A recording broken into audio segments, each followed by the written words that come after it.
In this video, we're going to explore the business model canvas as a tool, template, or canvas, as it's often referred to help you or a team with strategic thinking.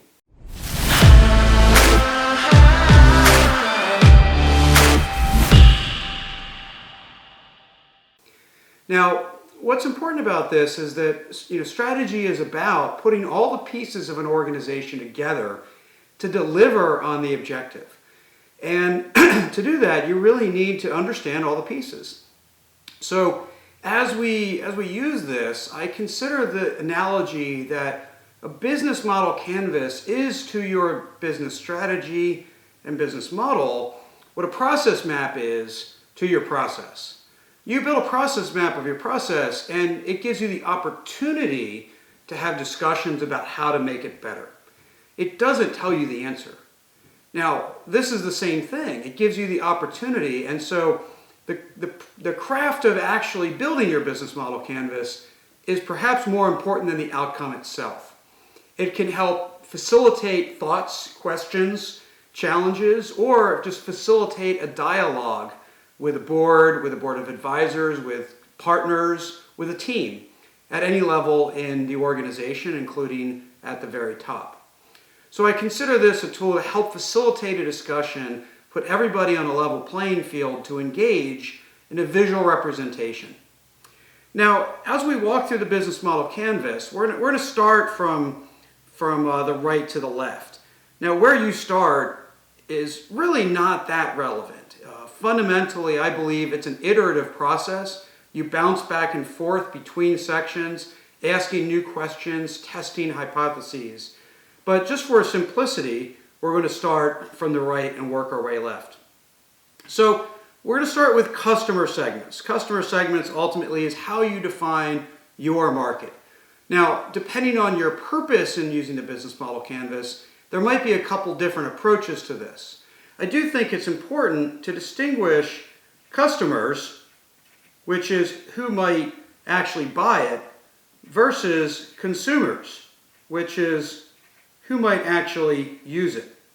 So understanding that distinction is important when looking at your market, again, whether an internal, new market, a shift in the market, because both have to interpret the value proposition in a very specific way.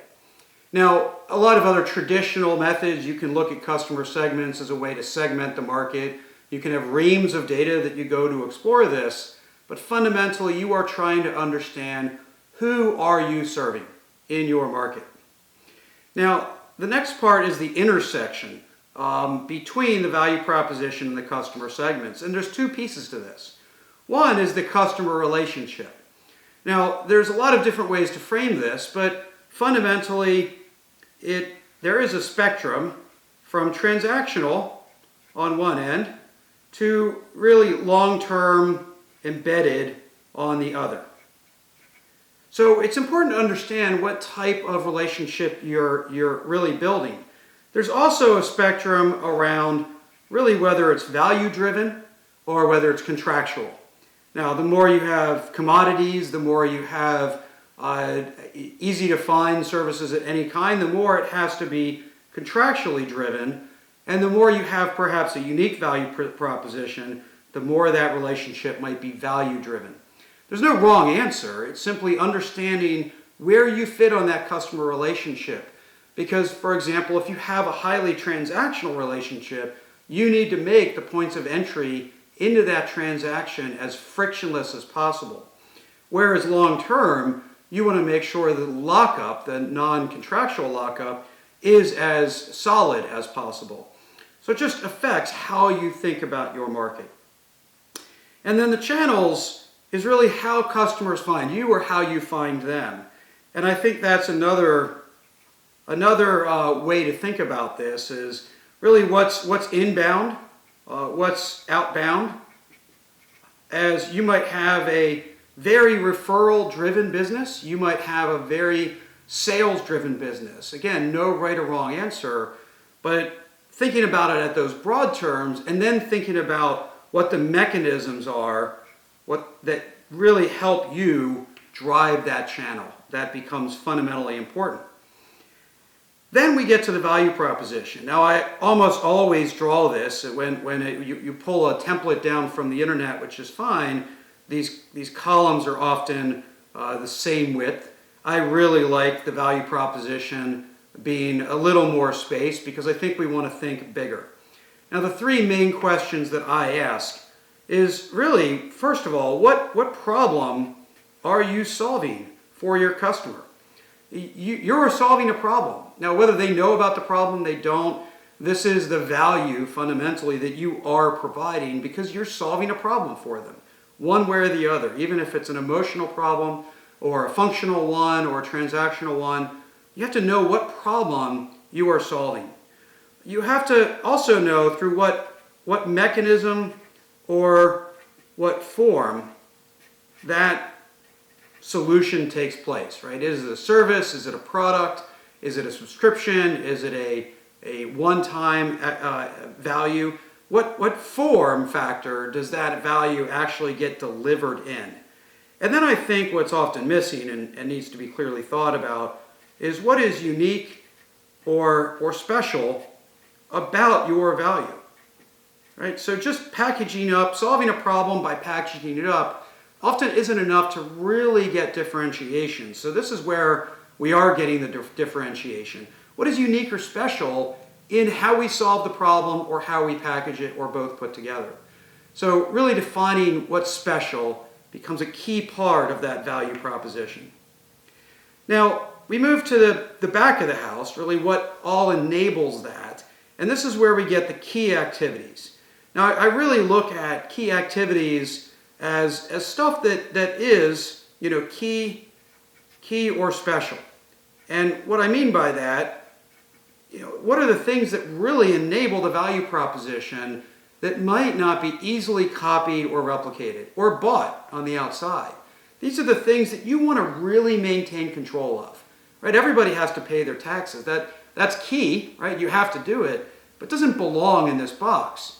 It's really about how key connects to your value proposition and does so in a special way that you really want to own control of the quality, the capacity, and the capabilities here.